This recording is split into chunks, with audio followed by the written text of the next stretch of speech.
ঝটপট এই মশলাটা বানিয়ে আপনাদের গেস্ট আসার যদি সারপ্রাইজিং গেস্ট আসার থাকে তাদের জন্য এই জিনিসটা বানিয়ে নিতে পারেন।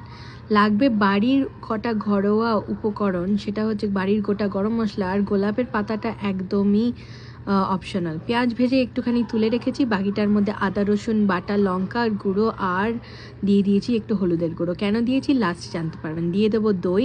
তেলটা দেখে একদমই ভয় পাবেন না, তেলটারও পরে কাজ আছে। একদমই ফুড কালার ছাড়া, ঘি ছাড়া এটা বানাচ্ছি। বিরিয়ানিটা খুবই ভালো আর সুস্বাদু হবে। আপনার ননভেজ ফ্রেন্ডও খেয়ে এটাকে একদম তাক মেরে যাবে।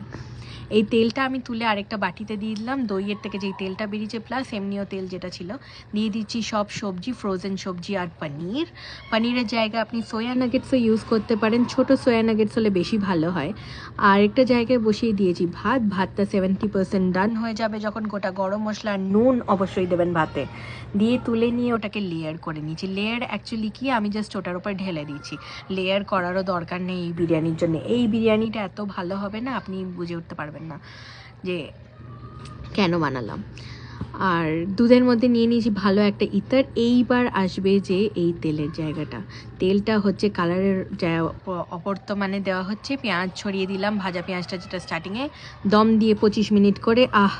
গন্ধটা সুস্বাদু আর প্রতিটা চাল আলাদা আলাদা। একবার